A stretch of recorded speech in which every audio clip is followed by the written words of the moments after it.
What is up, everybody? Hey, this is Ryan. Welcome to our Reflections podcast. And hey, Happy New Year. It's the New Year. Happy New Year, Olivia. Thank you. I think we're saying it too late in the year. It's already the 6th or the 7th. What day is it? Anyway, 7th. I was in Israel a couple years ago, and that was when I learned that I was reminded that many of us, when we read the Bible, we actually read it through, most of us anyway, in the Western world, we read it through this very specific modern Western lens. We were over in Israel, and our guide was talking about Jesus being or not being a carpenter. And we're just, again, reminded that many of us, when we read the Bible, and you do this, I do this, all of us do it, it's not really a bad thing necessarily. It's a fact. But we all, when we pick up the Bible, like many texts or any text, we read it through a specific lens. The lens of my own context, where I was born, how I was raised, how I view the world, my own sort of way of seeing how the world works, and so on. And it's unavoidable that most of us do this all the time.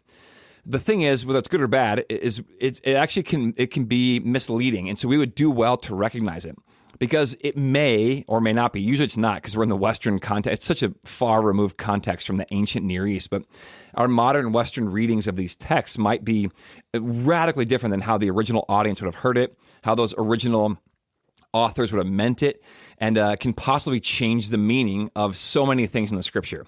So, for example, Jesus being a carpenter or not. Now, the Greek word used in the Scripture doesn't mean carpenter in the modern, furniture maker sense. At its core, the word is in the Greek, the word tecton. It's usually spelled Tekton. And tecton, in a broader sense, means something more broad, like a skilled craftsman or a builder or like a construction worker. And so it's not really specific to any one material. It's more of like a broad trade term. And so I think more like a builder or a construction tradesperson than a guy who builds tables or cabinets for a family home. So the gospel writers, if they'd wanted to be precise and say that Jesus was a woodworking cabinet maker, they could have used words that were more specific to that, and they would have told you that exactly. But they didn't. They used this broader term. And in the first century, here's the deal. In first century Galilee, like it today, if you look around in first century Galilee, where Jesus was born, was raised, where he did spent most of his early days, there are not a lot of dense forests around. There just aren't. And houses in this area of the world back then, in the first century in Galilee, they were primarily built not out of wood, like many of our houses today, but out of local limestone, out of stones. And stone, not timber, dominates the archaeology of this area. It's like in places like Nazareth, Capernaum, Sepphoris. These overwhelmingly would have been like houses or buildings that were stone construction. And so a tecton in Galilee would have certainly been a person who probably worked with stone. So he was probably a stone worker, a stone, maybe plaster tradesman, something like that. And this is why most scholars today think that Jesus was not probably at all a cabinet maker who made wooden tables or rocking chairs or like that. But he was like a stone worker, maybe with some wood worked in there, but more so he was he worked most with stones. And so here's why, though, carpenter ends up winning out in our Bible translations, because our English Bibles don't come straight from the Greek sources. They come through by way of the medieval Europe. And so in medieval Europe, when they're translating the Bible and then we get our translations from them, a general builder wouldn't have been a stone worker.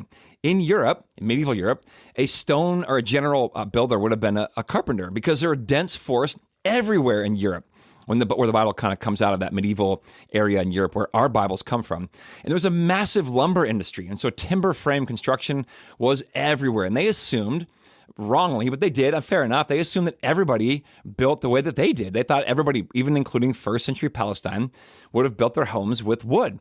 But they hadn't really been to first century Palestine. They didn't know there was no wood, not much wood around anyway, but there would have been mostly stone. So they were wrong.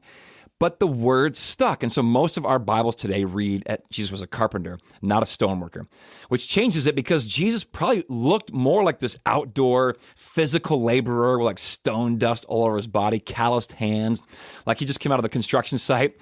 And it changes how we read him in stories and even metaphors he uses about stones or these kind of things. And it changes how we see him relating to like the working class and people who are on the outskirts and poor people and that kind of thing. That was generally what these people were. And so it changes the meaning. All because in our sort of Western eyes, we assume that a physical laborer in this way, like a general tradesman, would have been a carpenter, not a stonemason. But Jesus was probably a stonemason. Here's another crazy example.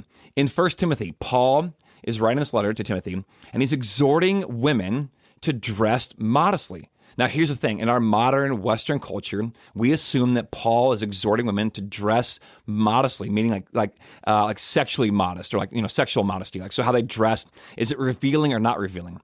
But here's the deal. That's probably not how they would have heard this admonition or this encouragement in First Timothy.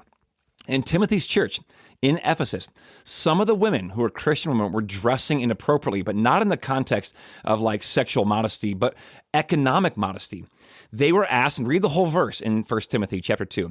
He goes on to exhort them and encourage them to dress with economic modesty. So don't flaunt your wealth. So read the rest of the verse. In our Western culture, though, we tend to overemphasize maybe sexual modesty way more than economic modesty. It's rarely a problem when Christians today dress without economic modesty. It doesn't seem like it's a problem that the Bible would have addressed, us walking around flaunting our wealth, wearing gold watches or earrings and these kind of things.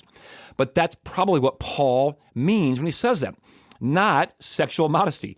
Again, reading this text through our own Western lenses and eyes, which is not how they would have heard it, which changes the meaning dynamically. Okay, one last example. I'll keep it short, but in our modern Western culture, we value and tend to champion individuals, which is a good thing. It's great that we champion individualism, but in the ancient world, individualism was not as prevalent as it is today. So when you look at many pieces of art, or when you tell the story about Mary and Joseph, for example, traveling this long way to Bethlehem before the birth of Jesus, they have to go back to Bethlehem to be counted for the census. It's usually an image of Mary and Joseph by themselves. Yeah, because we read this story with our modern Western lenses and eyeballs and assume, they'd have been alone. That's how it works in the world.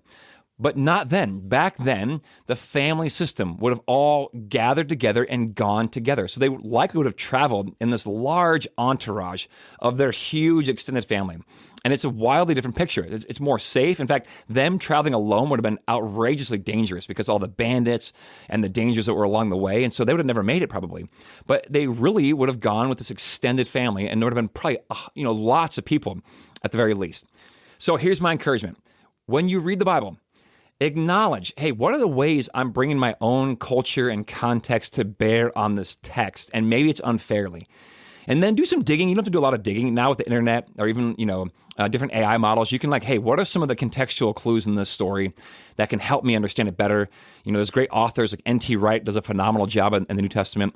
Kent Dobson has a Bible that he wrote a commentary for. It's wonderful, and he unpacks all of the cultural context. But find any Bible study tool that helps you unpack the ancient context to understand it better. Because again, when we read it through our own modern Western lenses, it can change the meaning. Okay, love you guys. Happy New Year. Peace. Hey, if you enjoy this show, I'd love to have you share it with some friends. And don't forget, you are always welcome to join us in person at Central in Elk River at 8:30, which is our liturgical gathering, or at 10 o'clock, our modern gathering. Or you can check us out online at clcelkriver.org. Peace.